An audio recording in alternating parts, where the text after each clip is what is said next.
The New Orleans Municipal Archives contain a financial ledger that has never been adequately explained.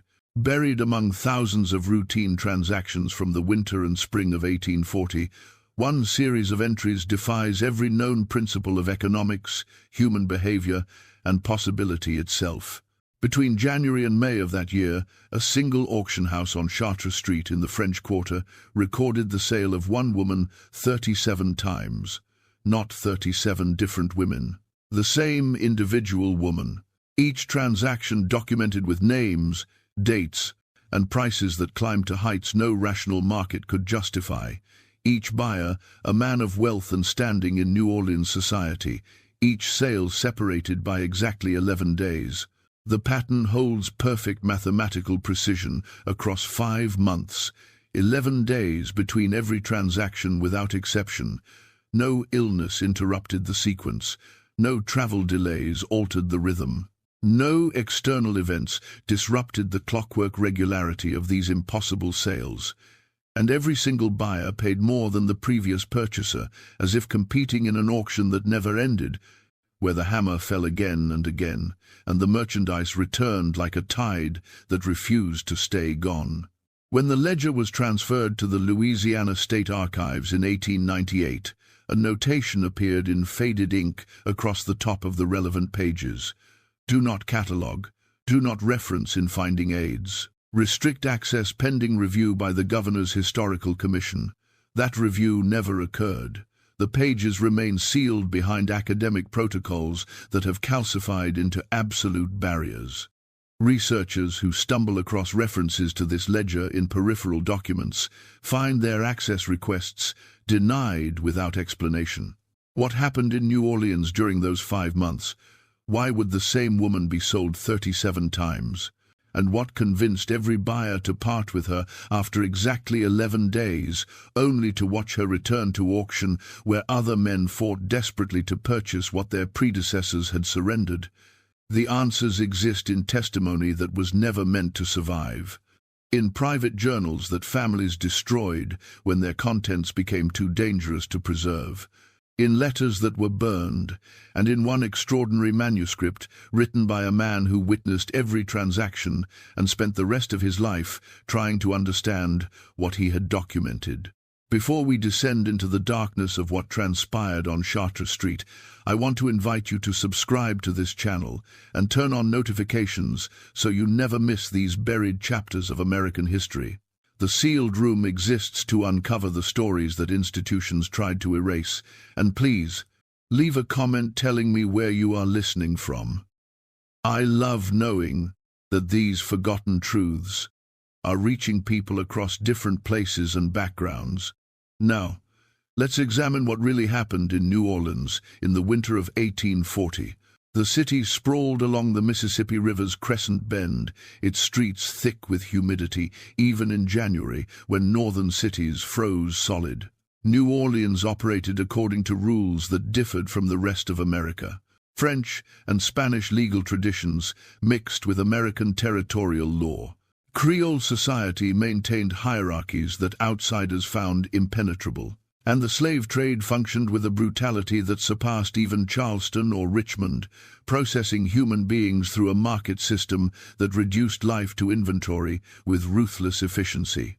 The auction houses, clustered in the French Quarter, mostly along Chartres Street and nearby blocks where commerce flowed like the river itself.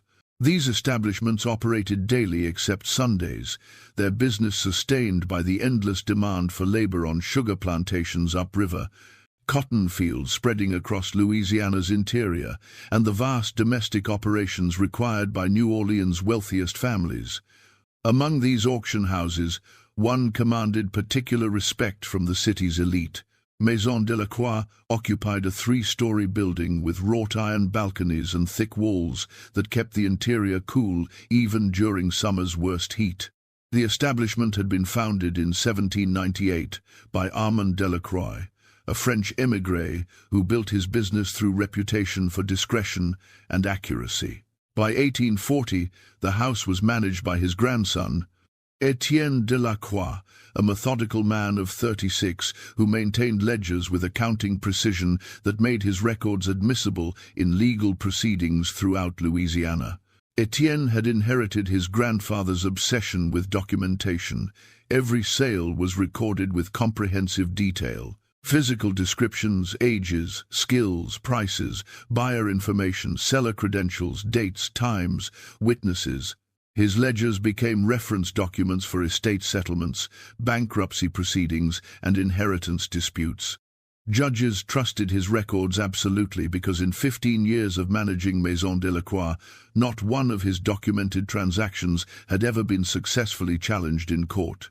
He employed 6 clerks who verified documentation before sales, inspected merchandise for accuracy of claimed abilities, and ensured every transaction complied with Louisiana's complex legal requirements regarding slave sales. The clerks worked under Etienne's direct supervision, and all of them understood that their professional reputations depended on maintaining the absolute accuracy that made Maison Delacroix the most prestigious auction house in the city. January 7th, 1840. Arrived with morning fog rolling off the Mississippi, thick enough to muffle sound and reduce visibility to a few feet. Etienne arrived at his office before dawn, as was his habit, reviewing the day's scheduled sales and confirming that all documentation was prepared. The morning promised to be routine. 3 estate sales involving household staff, 1 consignment of field workers from a Baton Rouge plantation, and several individual sales from owners who no longer required particular slaves' services. Shortly after the auction house opened, a man Etienne had never encountered before entered carrying papers and leading a woman whose appearance immediately commanded attention. The man identified himself as Christophe Laveau, representing interests in Natchez. He spoke French with an accent Etienne couldn't quite place, something that suggested European education, but with strange intonations that didn't match any region Etienne knew. Laveau's clothing was expensive but oddly styled, as if he'd dressed in garments from different decades without awareness that fashions had changed. The woman stood with a bearing that suggested she'd never been enslaved. Her posture was too confident, her gaze too direct. She appeared to be in her late 20s, with features that could have been French, Spanish, African, or some combination that defied easy categorization. New Orleans was accustomed to complex ancestry, but something about her seemed to exist outside the usual categories the city imposed on people. Laveau placed papers on Etienne's desk.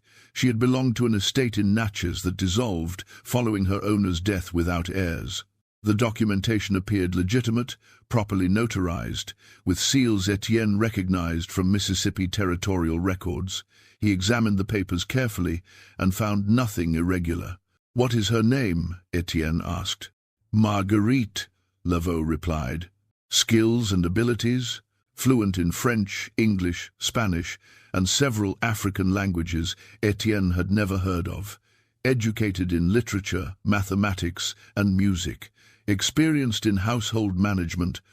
Skilled in medicinal preparation and midwifery. Literate in 4 languages. Etienne looked up from the papers. "These qualifications are extraordinary." "She was owned by a wealthy planter who valued education," Laveau said calmly.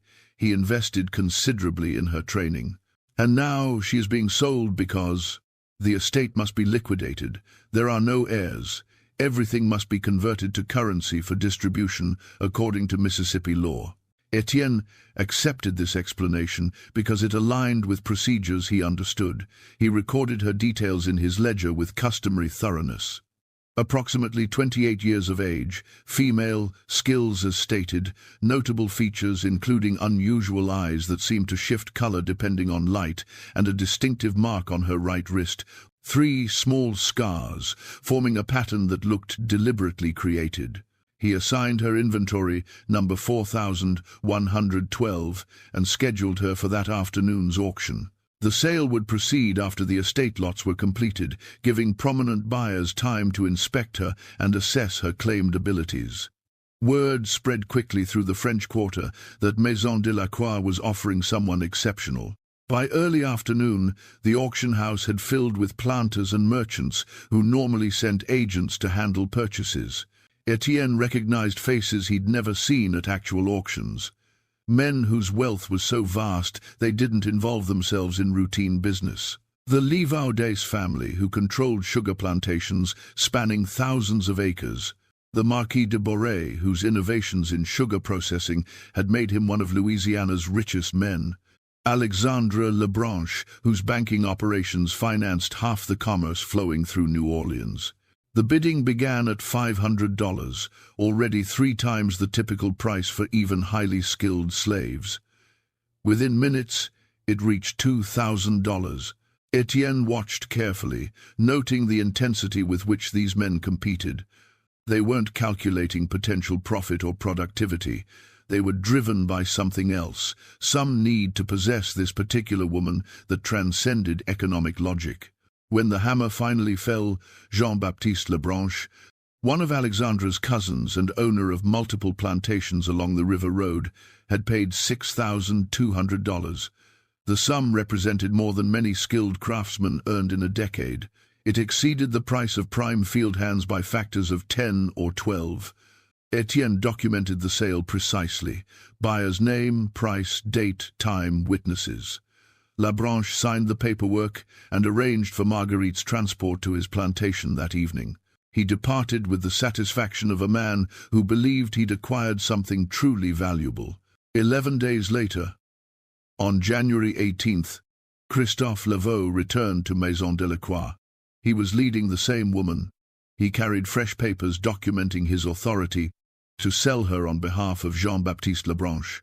Etienne's professional composure, maintained through thousands of transactions over 15 years, fractured completely. Monsieur Laveau, I personally witnessed Monsieur Lebranche purchase this woman less than 2 weeks ago. He paid more than $6,000. The transaction is documented in my ledgers with complete accuracy. Laveau's expression remained neutral. Monsieur Lebranche has decided she does not suit his requirements. He has authorized her resale. All documentation is properly executed. Etienne examined the papers. Lebranche's signature appeared authentic. The legal language was correct. A notary seal he recognized confirmed the authorization. Slaves were property, and property could be sold repeatedly if owners chose. No law prohibited this, yet every instinct Etienne had developed through 15 years in this business screamed that something was profoundly wrong. Monsieur Lebranche paid an extraordinary sum, Etienne said carefully. It seems impossible that he would make such an error in judgment about her suitability. Nevertheless, Laveau placed additional papers on the desk. Here is his written statement explaining his decision. You'll find it properly notarized. Etienne read the statement. The language was formal but vague. After careful consideration, I have determined that the acquisition does not meet the specific requirements of my household operations.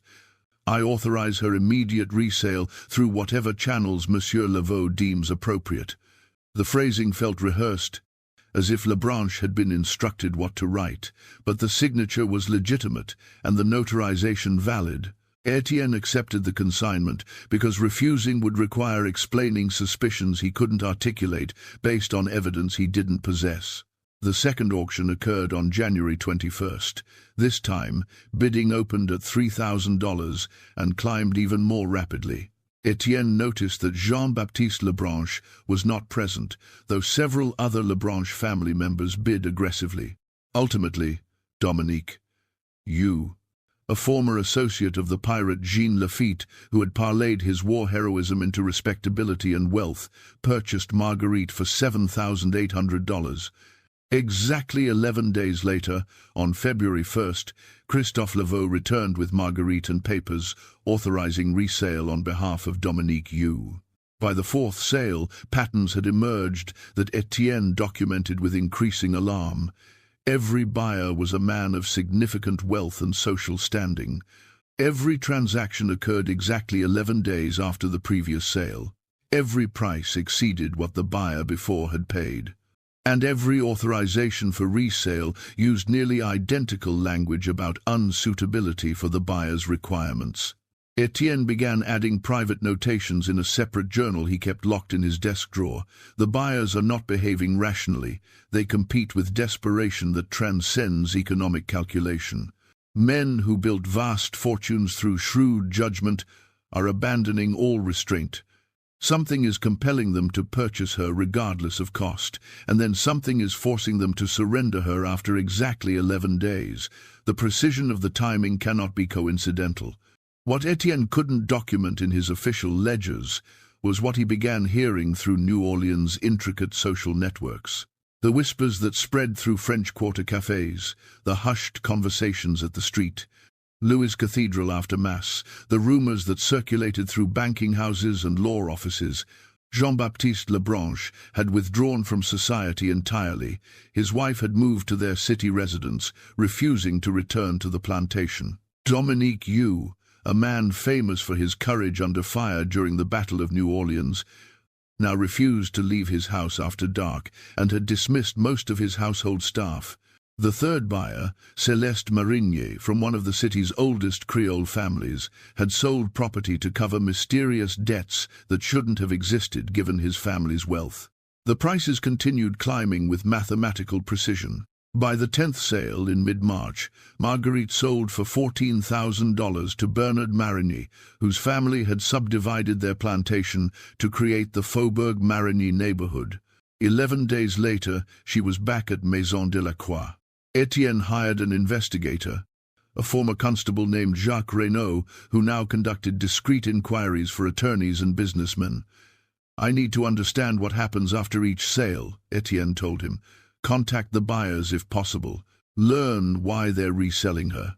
Find out anything you can about their experiences during those 11 days." Reynaud worked for 2 weeks, traveling to plantations, speaking with overseers and household staff, occasionally questioning the buyers themselves under various pretexts. What he reported back confirmed Etienne's worst suspicions that something impossible was occurring. "Not one of them keeps her longer than 11 days exactly," Reynaud said, spreading his notes across Etienne's desk after hours. "Most don't even wait that long to begin the resale process. They contact Laveau within days of the purchase, but the transaction doesn't complete until day 11. I spoke with Dominique You's housekeeper, a woman who's been with his household for 30 years. She said, Monsieur, you spent hours locked in his study with Marguerite. She could hear conversation through the door, not arguments, not raised voices, just talking, hour after hour after hour. When Monsieur You finally emerged, he looked, in her words, like he'd aged 20 years overnight. Did he explain what they discussed? Etienne asked. He wouldn't speak of it, but the housekeeper said he burned papers in his fireplace that night. Letters, documents, things he'd kept for decades. She saw him weeping as he fed them to the flames. And the others? Similar accounts. Céleste Marinier locked himself in his library with her for 2 full days. Servants left food outside the door. When he finally came out, he'd made arrangements to free 6 of his slaves, specific individuals he'd owned for years. Then he immediately authorized her resale. Bernard Marigny dismissed his overseer, the man who'd managed his operations for 15 years. Just sent him away with a year's wages and no explanation.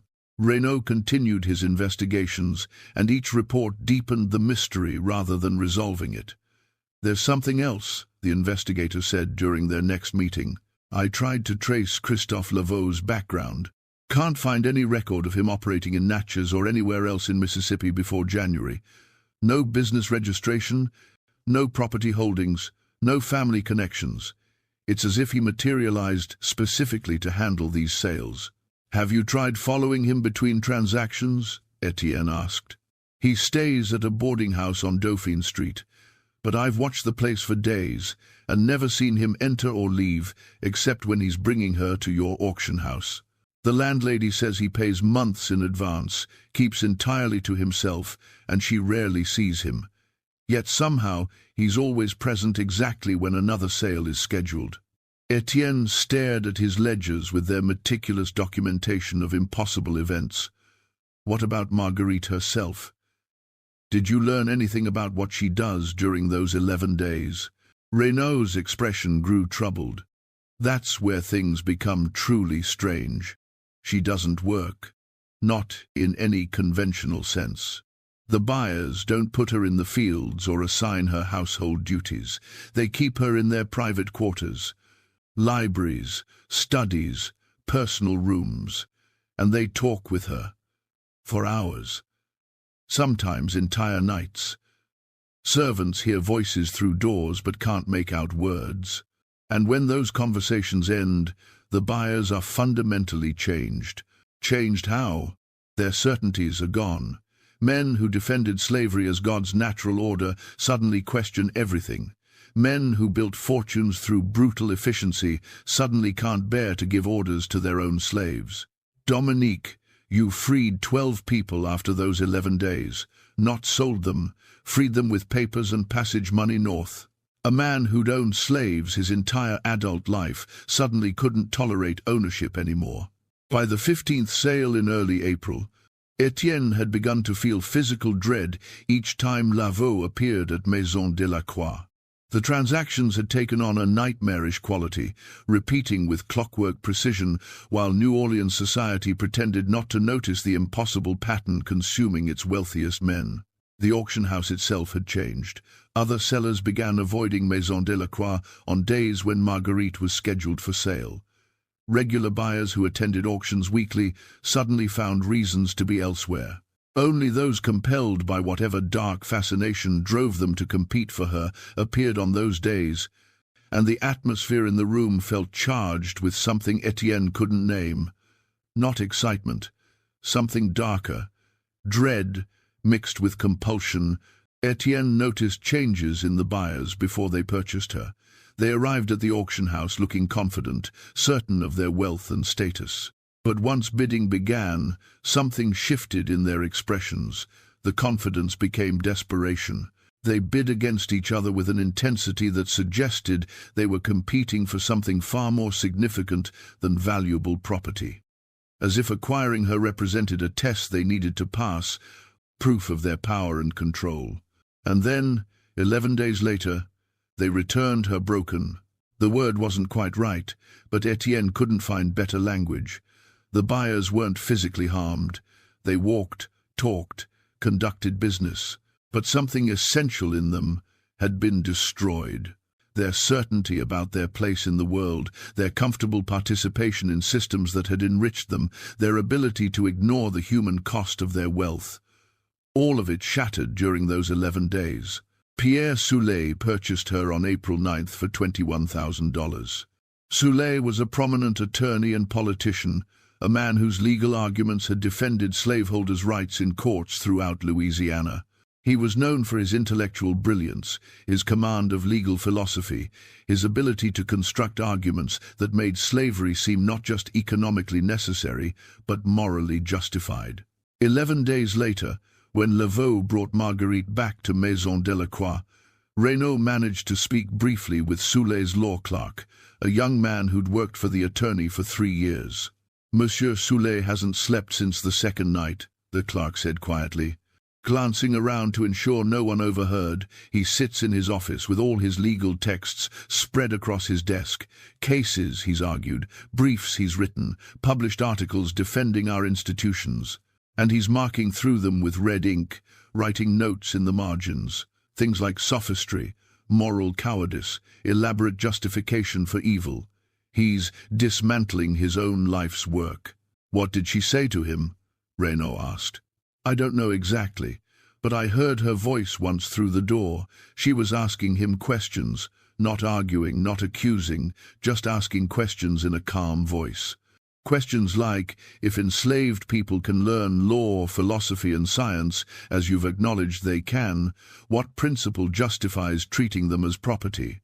And, if you would consider it evil for someone to enslave your children based solely on their ancestry, why is it not evil when you do the same to others?" She wasn't giving speeches. She was forcing him to confront the logical contradictions in positions he's defended his entire career. By the 20th sale in late April, whispers had spread throughout New Orleans that something was deeply wrong at Maison de la Croix. Respectable families began warning their men to avoid those particular auctions. Mothers cautioned sons. Wives urged husbands to stay away. But the warnings only seemed to increase the compulsion for certain men to attend. Etienne recognized the psychology. The warnings transformed the auctions into tests of courage and will. Men who considered themselves strong, rational, and in control believed they would be different from previous buyers. They thought whatever had broken other men wouldn't break them. Their arrogance made them perfect targets for whatever education Marguerite provided during those 11 days.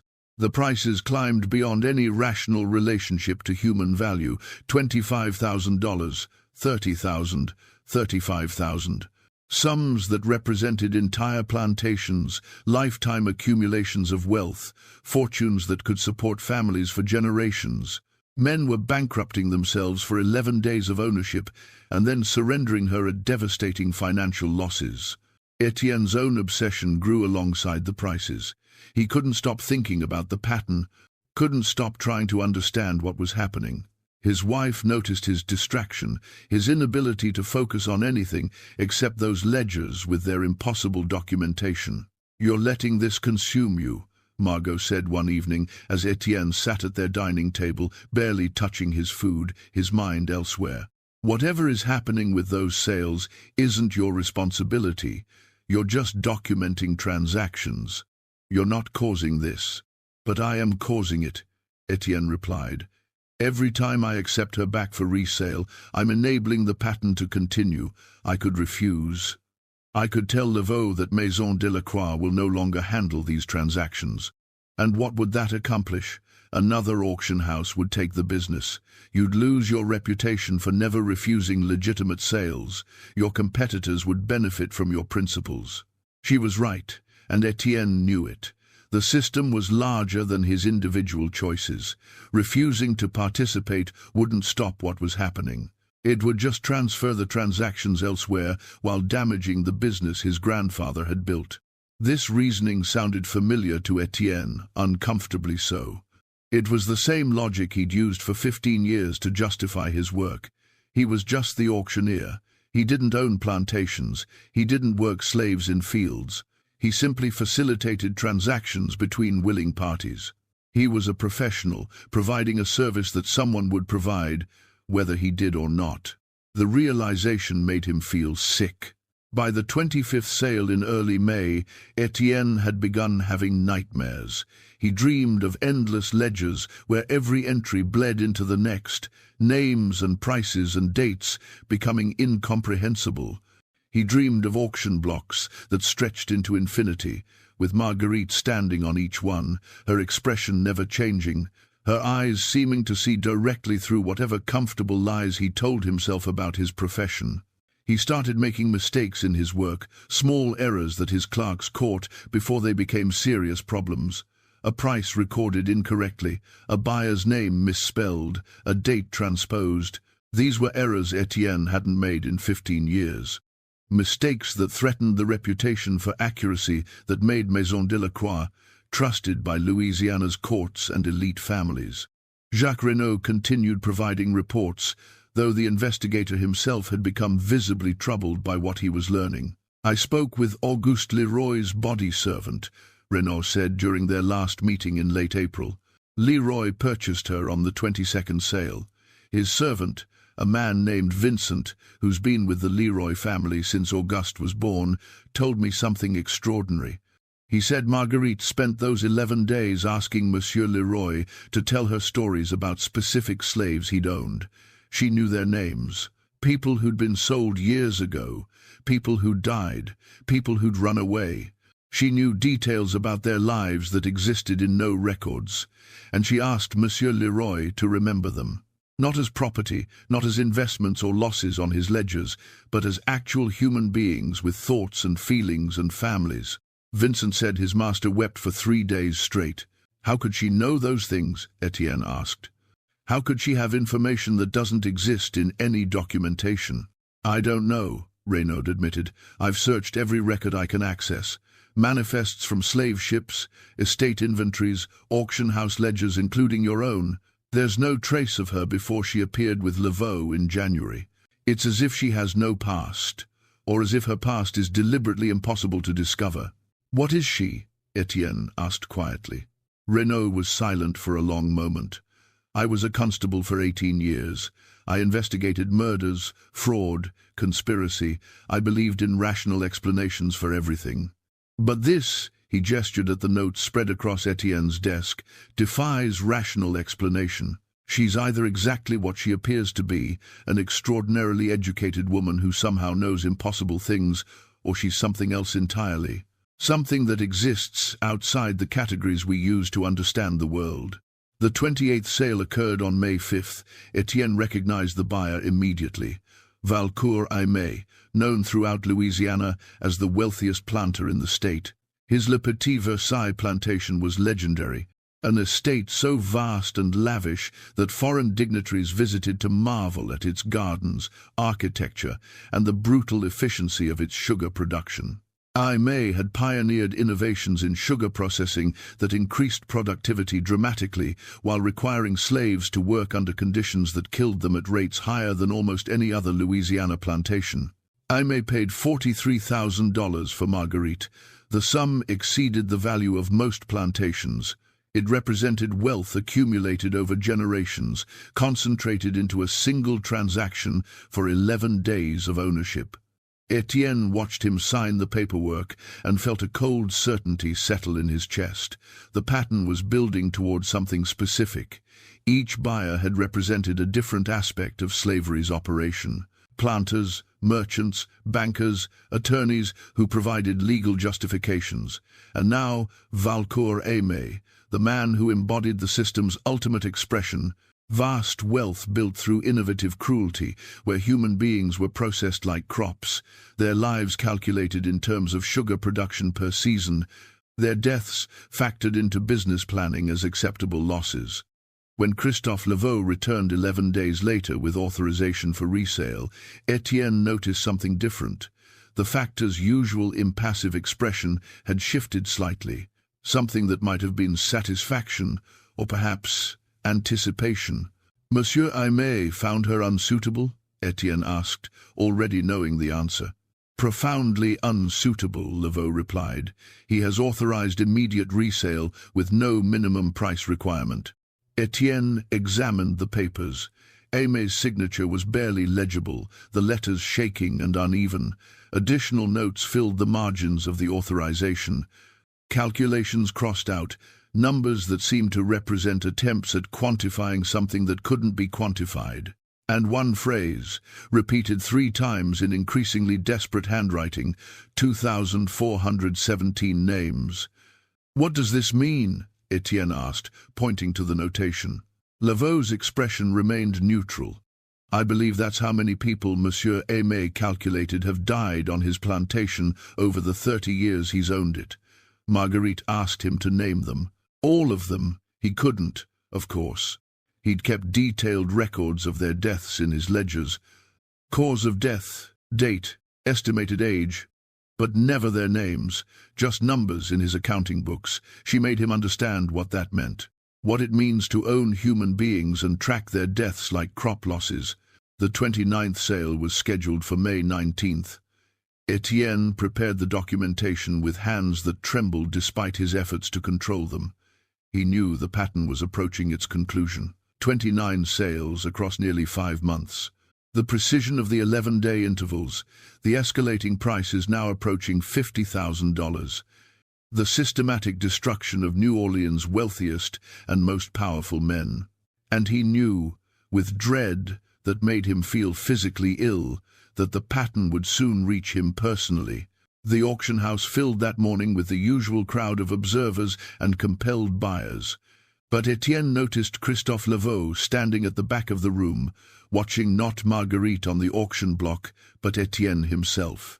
Their eyes met across the crowded space, and Laveau smiled slightly, an expression of acknowledgement, as if they both understood what was coming. The bidding opened at $25,000 and climbed rapidly. Men who'd attended previous auctions competed with renewed desperation, as if this might be their last chance to acquire something they needed, despite not understanding why they needed it. When the hammer finally fell, Narcisse Brutin, a sugar factor whose business connected plantations with international markets, had paid $51,000.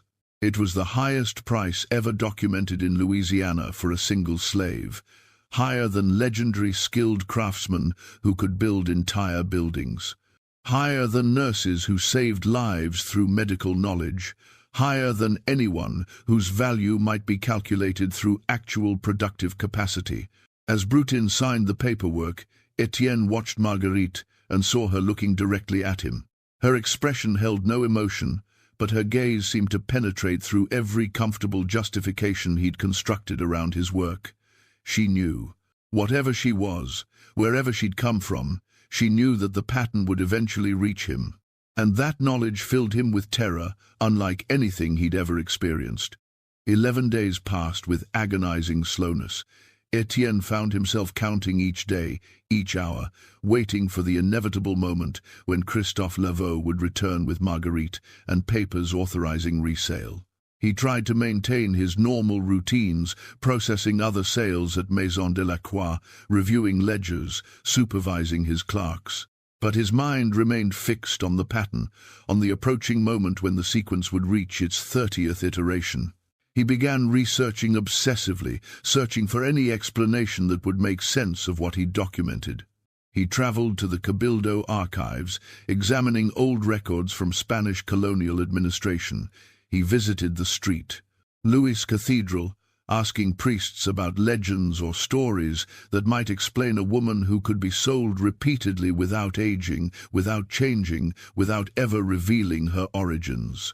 Father Meunier, an elderly Jesuit who'd served in New Orleans for 40 years, listened to Etienne's carefully worded questions with increasing concern. "You're describing something that exists outside natural law," the priest said finally. "The Church teaches that such things are possible, that God permits both divine intervention and demonic influence in the world. But my son, if you're encountering something supernatural, you must ask yourself a crucial question.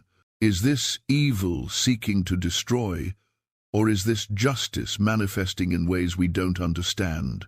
"I don't know," Etienne admitted. "The men who purchase her are destroyed, their certainties shattered, their peace gone. But they're men who've built fortunes through slavery, who've treated human beings as property without remorse. Is their suffering evil or simply consequence?" "That," Father Meunier said quietly, "is a question that has troubled theologians for centuries. God's justice can feel like punishment to those who've lived comfortably with their sins. And sometimes the most profound mercy is being forced to see truth we've spent our lives avoiding, even when that sight destroys us." On May 30th, exactly 11 days after Narcisse Brutin's purchase, Christophe Laveau returned to Maison de la Croix.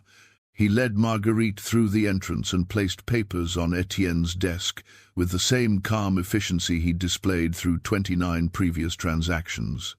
"Monsieur Brutin has found her unsuitable," Laveau said. "He authorizes immediate resale."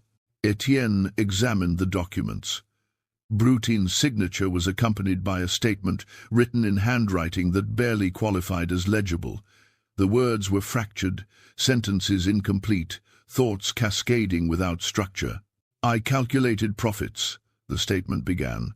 32 years as a factor, connected 118 plantations with markets, facilitated sale of sugar produced by," and here the handwriting became almost illegible, "countless thousands of enslaved people whose names I never learned, whose faces I never saw, whose suffering I converted into percentages and commission fees, and I never once, the statement ended mid-sentence, as if Brutin had simply stopped being able to continue.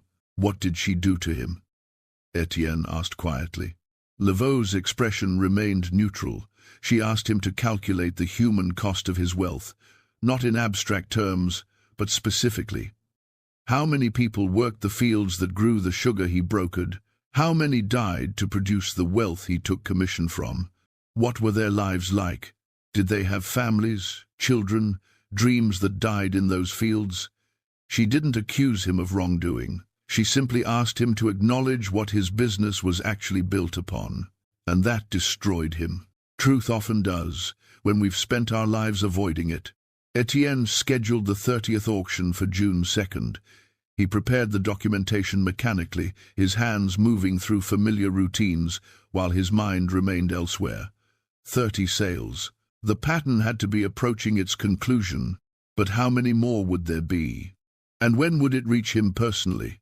The answer came sooner than he expected. The morning of June 2nd arrived with oppressive heat, the kind of humidity that made breathing feel like drowning. The auction house filled early with buyers and observers, men drawn by rumors of the extraordinary prices being paid, by whispered stories of previous buyers' transformations, by the dark fascination that had surrounded these sales for 5 months. Etienne took his position at the front of the room, opened his ledger to a fresh page, and prepared to begin the auction. But before he could speak, Christophe Laveau stepped forward from where he'd been standing near the entrance. "Monsieur Delacroix," Laveau said, his voice carrying clearly through the crowded room, "before we proceed with this sale, I have a proposal to make." The room fell silent. Every eye turned to the factor whose presence had become synonymous with the impossible pattern consuming New Orleans elite. "This sale, the 30th, requires a specific buyer," Laveau continued. "Someone who has documented every transaction meticulously. Someone who has facilitated these sales while maintaining careful distance from personal responsibility.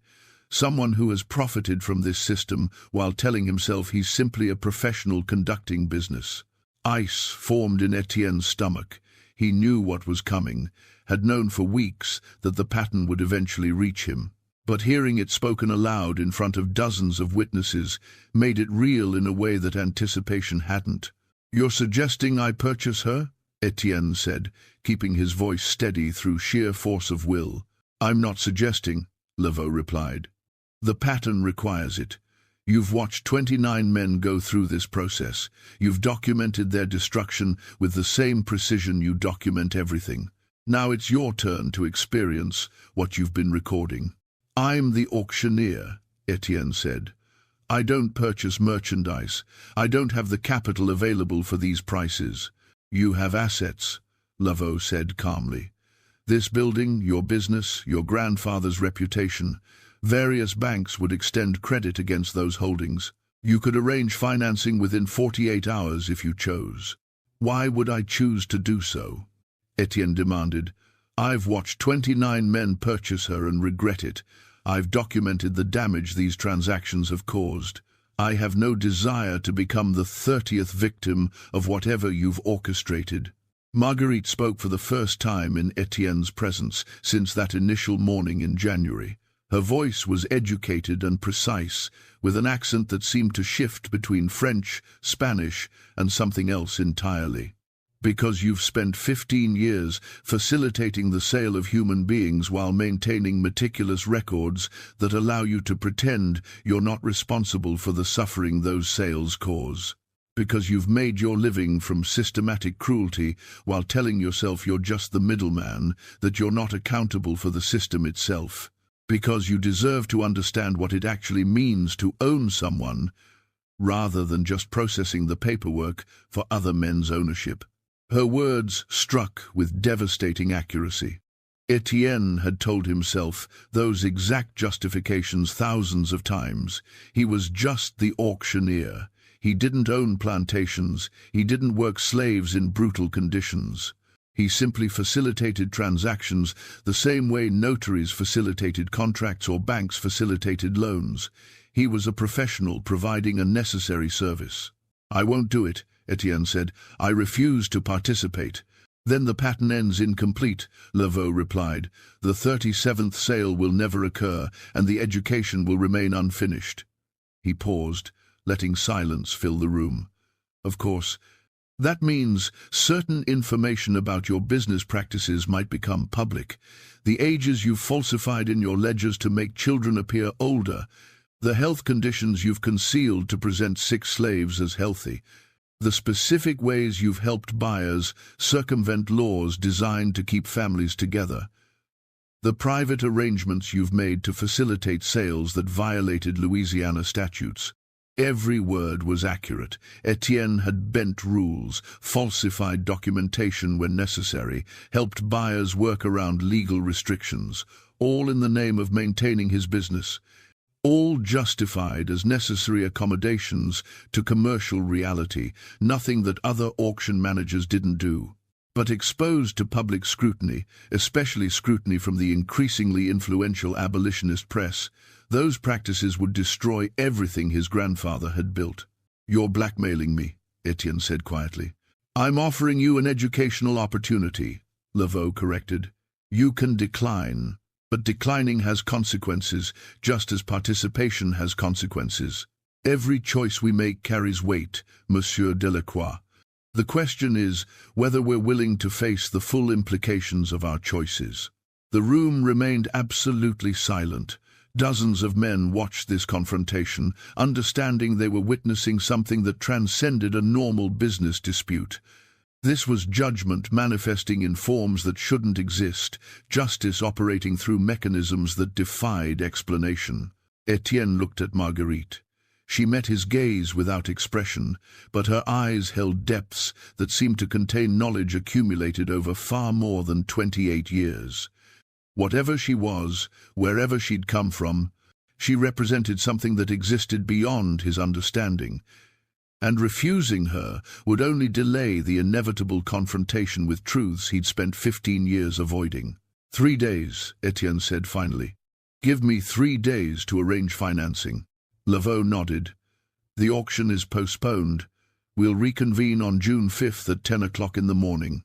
He departed with Marguerite, leaving Etienne alone with the stares of men who now saw him as the latest victim in a pattern they'd watched consume New Orleans' most powerful figures. Those 3 days passed in a blur of financial arrangements that represented the dismantling of everything Etienne had built. He met with bankers who'd known his grandfather, who'd trusted his family for decades. He secured loans against Maison Delacroix itself, against his personal residence, against future earnings from his business. The interest rates were devastating.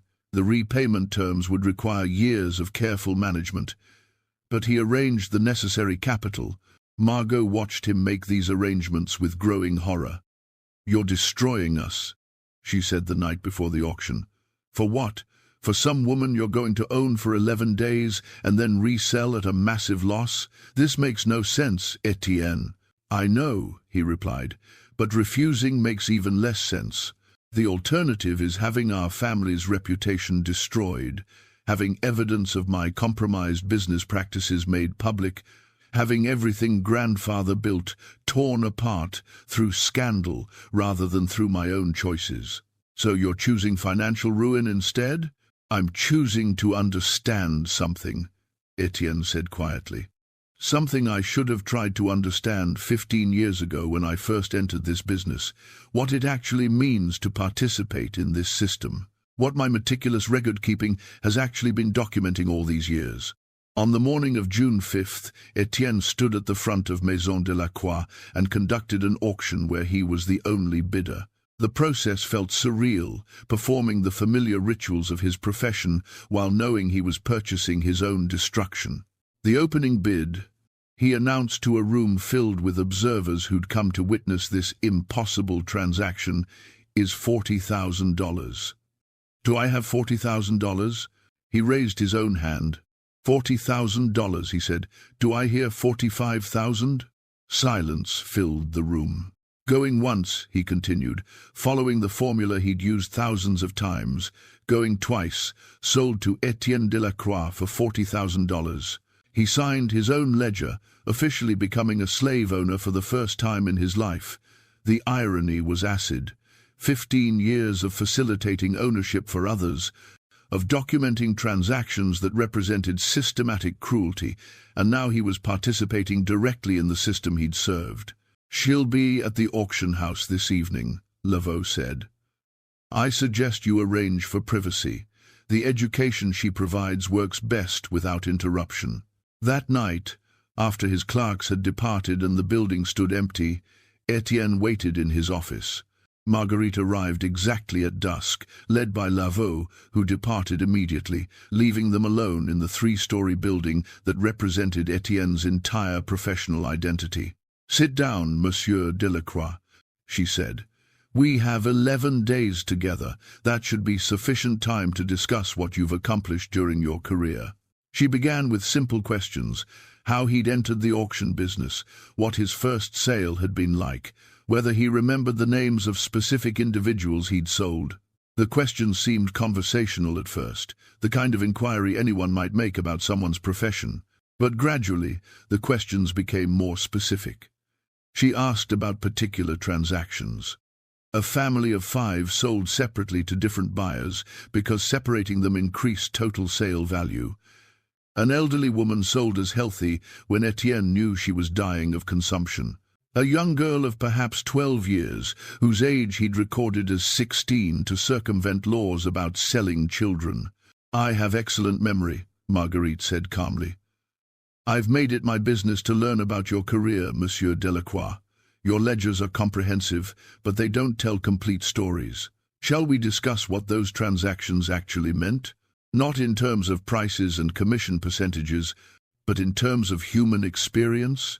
And she did discuss them, one by one. She recited names, ages, descriptions. She described families torn apart, children sold away from mothers, elderly slaves disposed of when their productivity declined. She knew details that shouldn't have been accessible to her. Private information from buyer correspondence, from whispered conversations Etienne thought no one had overheard, from records that should have been impossible for her to access. She spoke for hours, her voice never rising, never accusing, simply recounting facts with relentless precision. And as dawn approached, Etienne sat in his chair, no longer maintaining the professional composure he'd prided himself on for 15 years. The accumulation of those facts, the systematic documentation of his complicity in systematic cruelty, stripped away every justification he'd built.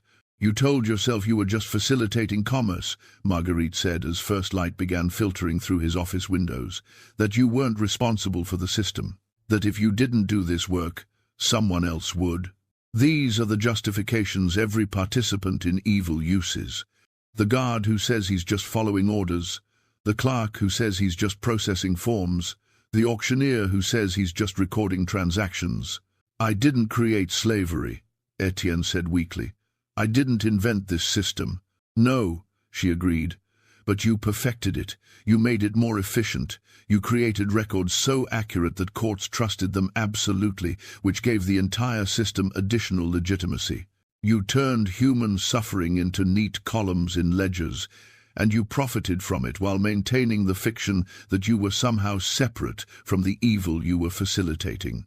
Your grandfather built this business on blood, and you inherited it without ever questioning what that inheritance actually meant." The 11 days that followed were the longest of Etienne Delacroix's life. Marguerite didn't stop with that first night. Each evening, after his clerks departed and the auction house emptied, she returned to his office and continued the education she'd begun. She recited names, thousands of them.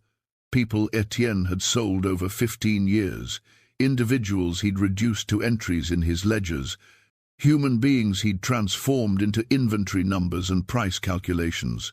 She knew details about each one, where they'd come from, who they'd been separated from, what had happened to them after he'd facilitated their sale. "A boy named Thomas," she said on the third night, 8 years old when you sold him in October of 1837. His mother begged you not to separate them. She offered to work for reduced price if her buyer would take her son as well. You told her that business didn't work that way, that buyers purchased what they needed, not what slaves wanted. Thomas was sold to a sugar plantation upriver. He died of fever 6 months later. His mother never learned what happened to him. She spent the rest of her life wondering if he was alive somewhere, thinking about her. Etienne felt something crack inside him. "I don't remember that sale specifically. There were so many. Exactly, Marguerite said.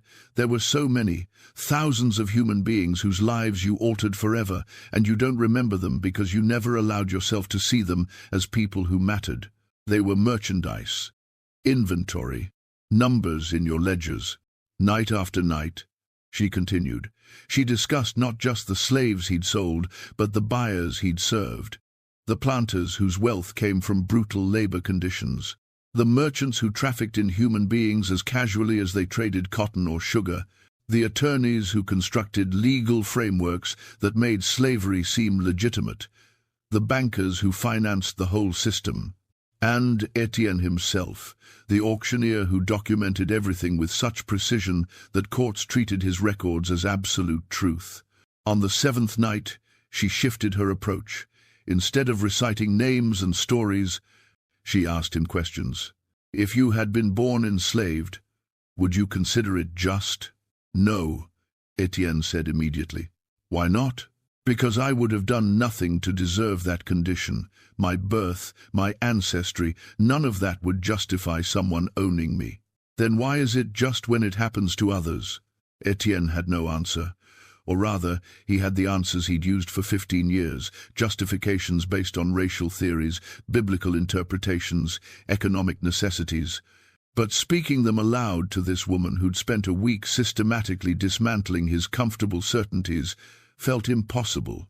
Every answer he might give would collapse under the weight of the question itself.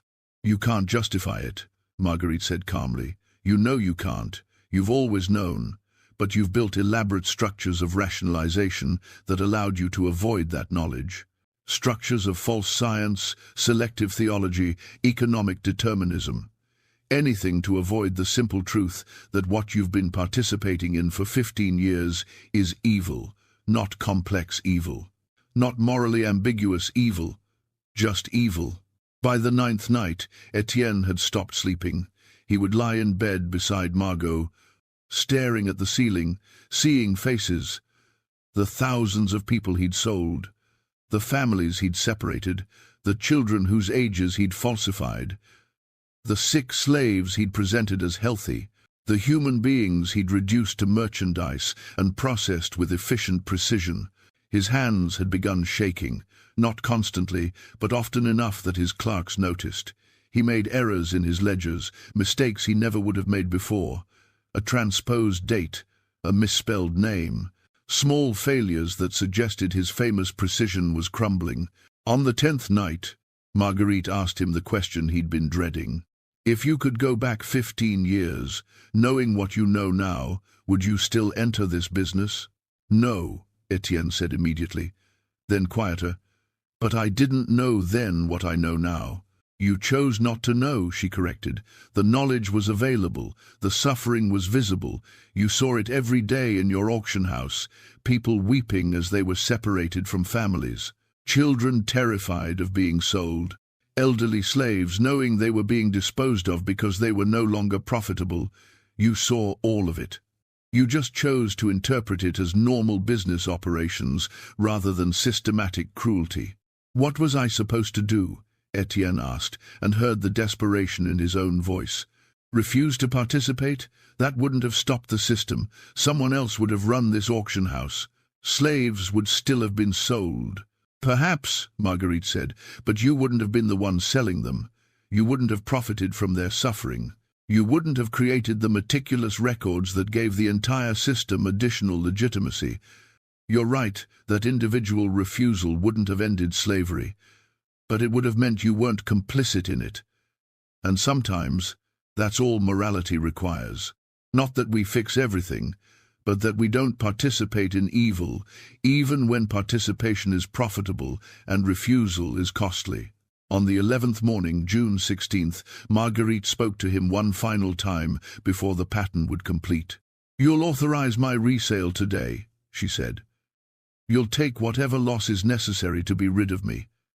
And then you'll spend the rest of your life knowing exactly what you were complicit in. That knowledge will never leave you. Every time you close your eyes, you'll see their faces. Every time you open your ledgers, you'll understand what those neat columns of numbers actually represent. I've made certain of that.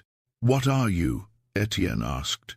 the question he'd been avoiding for 11 days because he feared the answer. "How is any of this possible? Does it matter?" Marguerite replied.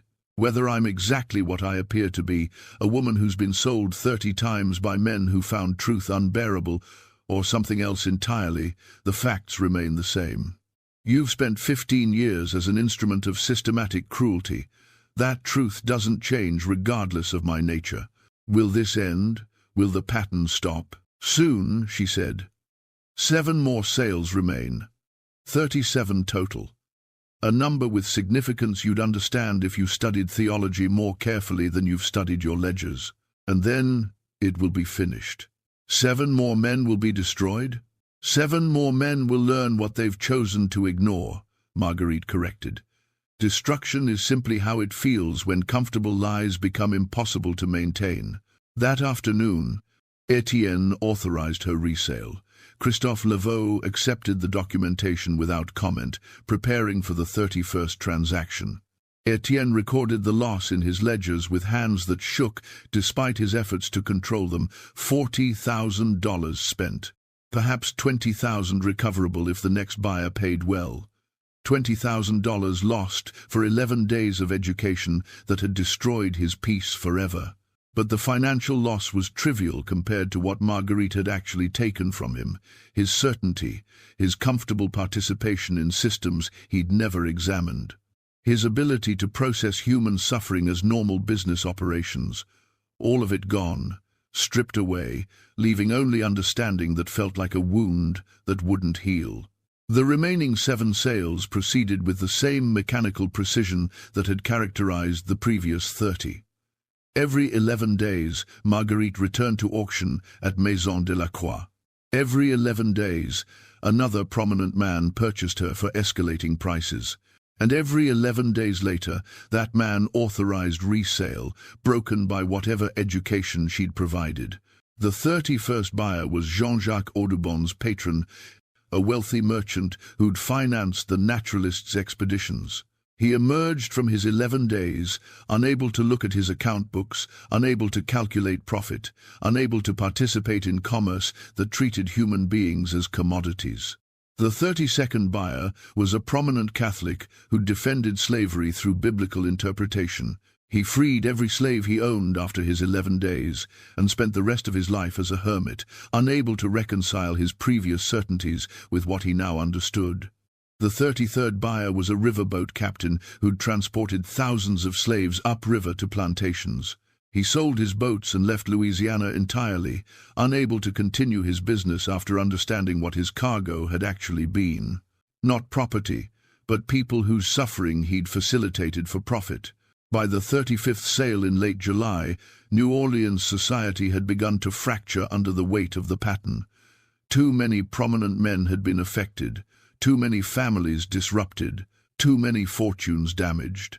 Whispers circulated about curses and divine judgment, about God's punishment for the city's sins, about supernatural forces manifesting to destroy slavery's defenders. The church began to take notice. Archbishop Antoine Blanc called a private meeting with several affected men, attempting to understand what was happening. But those who'd purchased Marguerite couldn't explain. How do you tell a bishop that you bought a slave who educated you about your own evil? How do you admit that truth destroyed your capacity to participate in systems you'd defended? Etienne attended that meeting, invited because of his comprehensive documentation of the sales. He sat quietly while other men struggled to articulate their experiences. When Archbishop Blanc finally asked him directly what he believed was happening, Etienne answered with careful precision, "Your Excellency, I believe we're witnessing judgment, not supernatural, not divine intervention in ways that violate natural law, simply consequence manifesting. These men, myself included, have built wealth through systematic cruelty while maintaining comfortable distance from the reality of what we were doing. Someone, or something, has removed that distance, forced us to confront truth we've spent our lives avoiding, and confronting that truth has destroyed our ability to continue participating in evil while telling ourselves we're not responsible for it. And you believe this is just?" the archbishop asked, that men should be destroyed this way? I believe, Etienne said slowly, that participating in slavery destroys something in us, makes us capable of treating human beings as property, of calculating the monetary value of children, of separating families for profit. What's happening now isn't destruction, it's revelation. We're finally seeing what we've always been. And seeing that clearly is unbearable. The 36th sale occurred on August 9th. The buyer was Laurent Milardon, one of New Orleans' wealthiest bankers, a man whose financial operations had funded plantation purchases across Louisiana. He paid $63,000, the highest price yet recorded in Etienne's ledgers. 11 days later, Christophe Laveau returned with authorization for the final sale. Etienne looked at the papers with a mixture of relief and dread. 37 sales. The pattern was approaching completion. But who would be the final buyer? What made that particular transaction the ending point? The answer came on August 23rd, when the auction house filled with a crowd larger than any previous sale. Men who'd attended sporadically throughout the 5-month sequence now appeared with the understanding that they were witnessing something historically significant. This would be the final transaction in a pattern that had consumed New Orleans' elite for months. Etienne took his position at the front of the room. Before he could begin, Christophe Laveau stepped forward. This final sale, Laveau said, his voice carrying through the crowded room, requires someone who represents the culmination of this education, someone whose position embodies everything this system has created, someone whose family has defended slavery not just through ownership, but through political power, legal philosophy, and the construction of moral justifications that have poisoned generations. The room's atmosphere shifted. Men looked around, trying to determine who Laveau was describing. Then the door opened, and everyone understood. Judah P. Benjamin entered Maison de la Croix with the confidence of a man accustomed to being the most intelligent person in any room. At 39 years old, he'd already established himself as one of Louisiana's most brilliant attorneys and rising political figures. He would later serve as Secretary of State for the Confederacy, but in August of 1840, he was simply a lawyer whose legal arguments defending slavery were considered intellectually unassailable. Benjamin surveyed the room, his expression calculating. He'd heard about the pattern, about the impossible sales and the destruction of buyers, but he'd also studied the documentation, examined the legal framework, and concluded that whatever was happening operated within natural law. And if it operated within natural law, it could be understood, controlled, and ultimately mastered through superior intellect. "Shall we proceed?" Benjamin asked, his tone suggesting amusement at the dramatic atmosphere. The bidding opened at $50,000. Benjamin raised his hand immediately. $60,000, he said calmly. No one else bid. The room understood that Benjamin had claimed this purchase, that challenging him would be futile.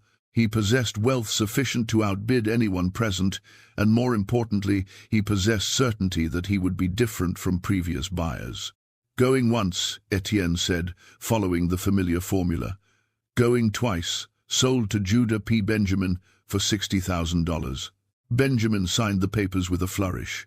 His signature was bold and confident, the handwriting of someone who'd never doubted himself.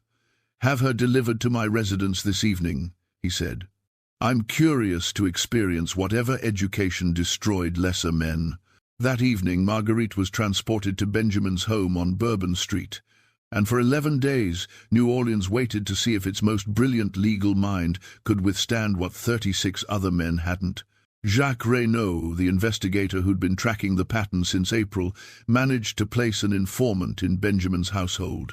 A free man of color who worked as Benjamin's cook and who agreed to report on what he observed. The reports were fragmentary but revealing. Benjamin and Marguerite spent hours in his private library. Raised voices could be heard occasionally, not anger, but intense intellectual debate.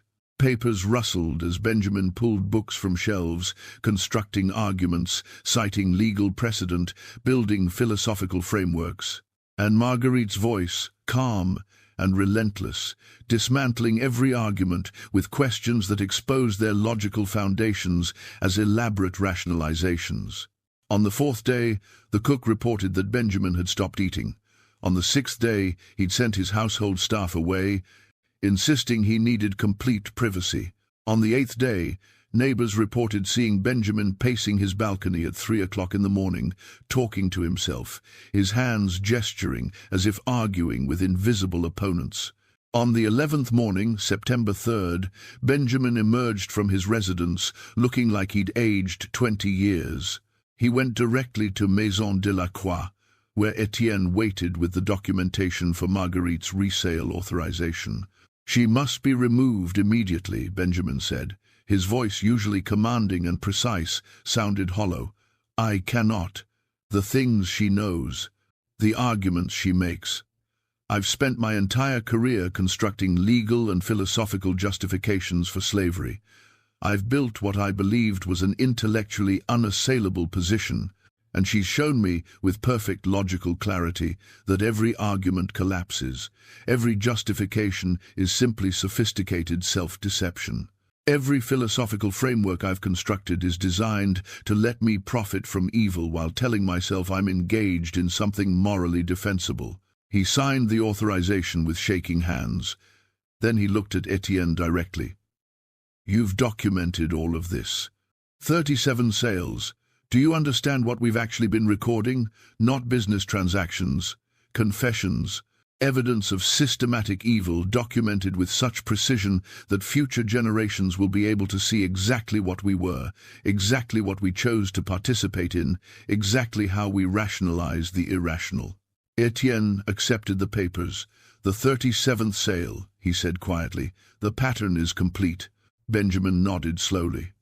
"She told me it would end now, that 37 men would learn what they'd chosen to ignore, and then she would be finished. Whatever she is, wherever she came from, her purpose here is complete." "What will you do now?" Etienne asked. Benjamin laughed, a sound devoid of humor. "What can I do? I can't unknow what I've learned. Can't unsee what she's made me see. I'll continue my career because I have no other skills. But every legal argument I make will feel like complicity. Every case I take will remind me of the truth I can't escape. She's destroyed my ability to participate in this system without understanding exactly what I'm participating in. And that understanding will torture me until I die."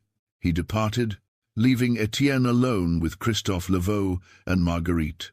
"It's finished then?" Etienne asked. Laveau nodded.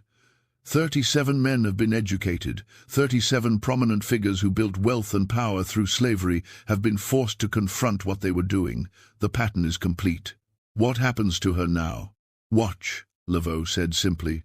Marguerite stood in the center of Maison de la Croix's main auction room, the space where thousands of human beings had been sold over decades, where Etienne's grandfather had built a business on systematic cruelty, where Etienne himself had spent 15 years processing human suffering as normal commerce. She looked directly at Etienne. "You'll want to document this final moment," she said. "Your ledgers should be complete." And then, before Etienne's eyes, she began to change, not dramatically, not through visible transformation, but through a gradual fading, as if she were becoming less substantial, less present, less real. Within moments she had vanished entirely, leaving only empty space where she'd been standing. Christophe Laveau smiled slightly. "The education is complete," he said. 37 men have learned truths that will haunt them forever, and the evidence of what happened will remain in your ledgers, Monsieur de la Croix, documented with the precision you're famous for.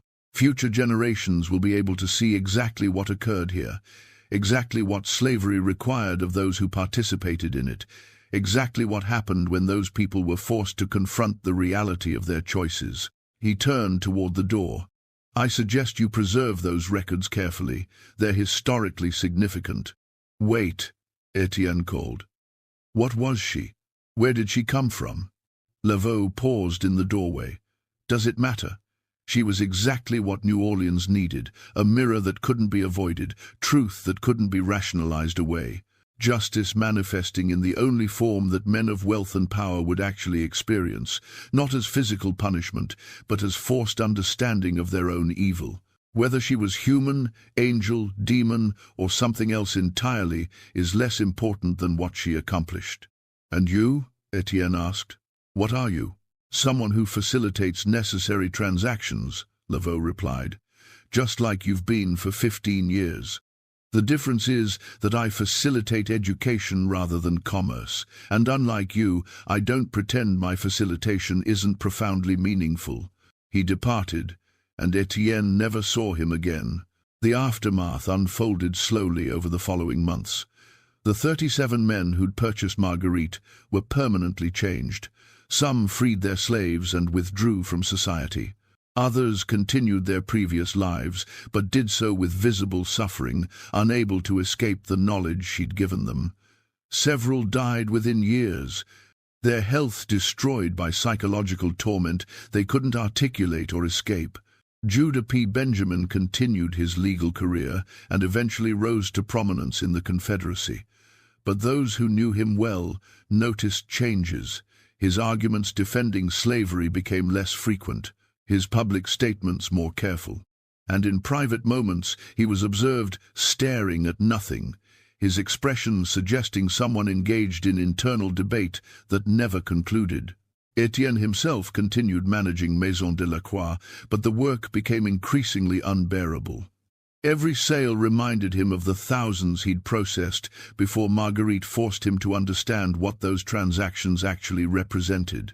His famous precision deteriorated. He made errors his clerks had to correct. His health declined despite no specific illness physicians could identify. In 1843, he sold Maison de la Croix to a competitor and moved his family to Mobile, Alabama, attempting to escape the memories that haunted him in New Orleans. But the memories followed. The faces of people he'd sold, the families he'd separated, the comfortable lies he'd told himself for 15 years. He attempted multiple times to write a comprehensive account of what had happened during those 5 months in 1840. Stacks of incomplete manuscripts accumulated, each trying to explain the impossible sequence of events, each abandoned as inadequate. His final attempt, written in 1856, began, "I have spent 16 years trying to understand what happened during those months. Whether Marguerite was exactly what she appeared to be, an extraordinarily educated woman who somehow gained power over New Orleans' elite, or something beyond human comprehension, remains unclear. What is certain is that 37 men, myself included, learned truths about ourselves that destroyed our peace permanently. We were educated about complicity, about the specific ways we'd chosen to profit from systematic cruelty while maintaining comfortable self-images. That education was more destructive than any physical punishment could have been." The manuscript ended mid-sentence.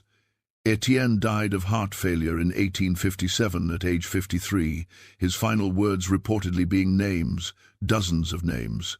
People he'd sold decades earlier, their identities flooding back in his final moments. His ledgers from Maison de la Croix survived him. The new owner maintained them as valuable business records, and they eventually passed to the Louisiana State Archives. But when archivists catalogued them in 1898, they noticed the anomalous entries from 1840, 37 sales of the same woman over 5 months, prices that defied economic logic. Buyers, including some of Louisiana's most prominent historical figures, concerned about how these records might be interpreted, particularly by northern publications still processing Reconstruction's aftermath, officials quietly restricted access. The ledgers were placed in special archives, requiring gubernatorial approval that was rarely granted and eventually became impossible to obtain as bureaucratic procedures calcified around the restriction. Researchers who stumble across references to the pattern in peripheral documents find their access requests denied without explanation. The official position, when pressed, suggests clerical errors or confusion between similar individuals. But Etienne de la Croix built his reputation on precision.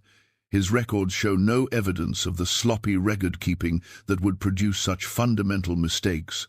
What remains are whispers and fragments, a mention in a private letter from 1842 describing the strange woman who was sold repeatedly in New Orleans, a notation in a plantation ledger referencing purchased property that brought unbearable knowledge, a diary entry from a prominent attorney's wife describing her husband's descent into depression after acquiring a slave who asked questions that destroyed his certainty about everything he believed.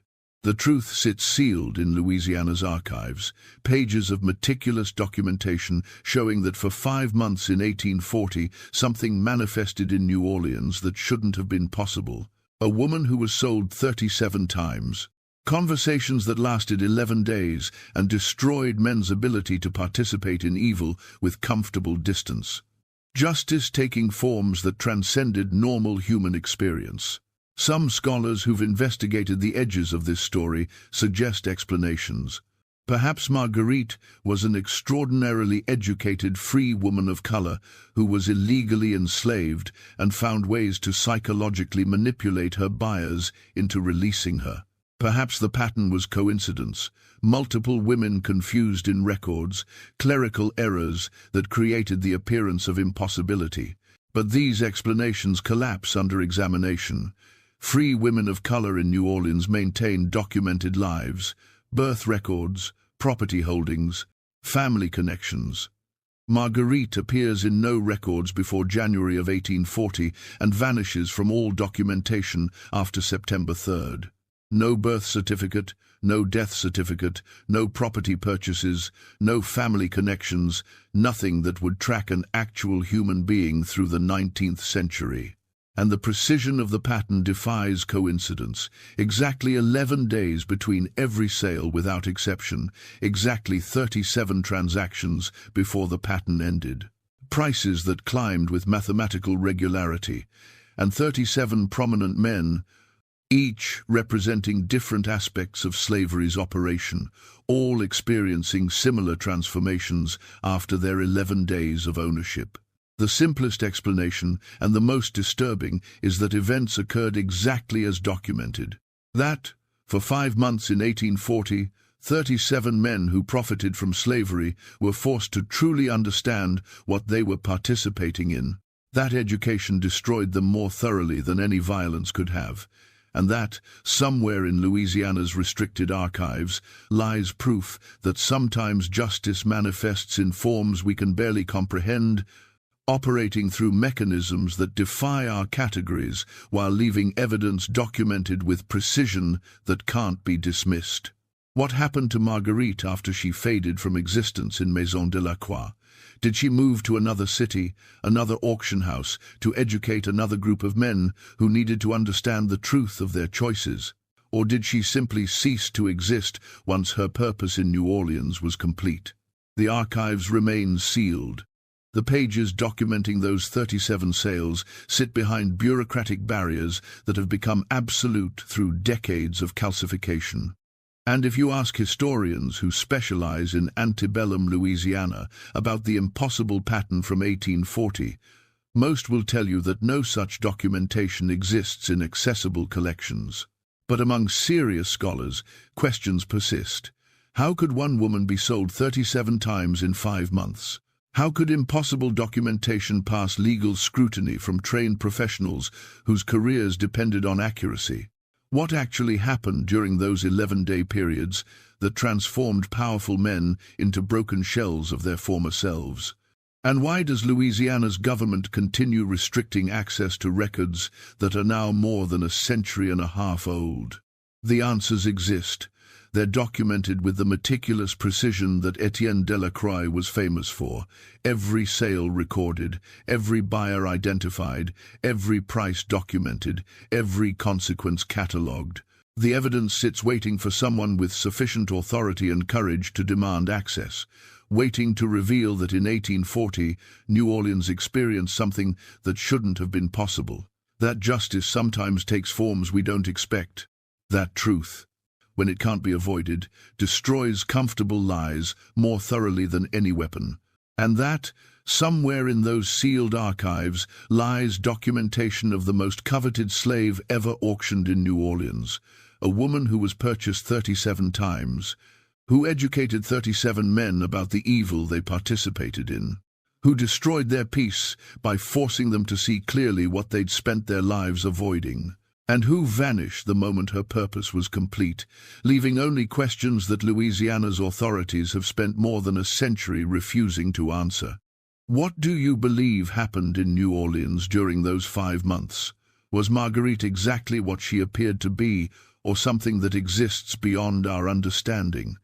Leave your thoughts in the comments below. If this story gave you something to think about, subscribe to The Sealed Room and turn on notifications so you never miss these buried chapters of American history. Share this with someone who appreciates dark truths that institutions tried to erase. And I'll see you in the next video, where we'll uncover another secret that powerful people spent generations trying to keep hidden.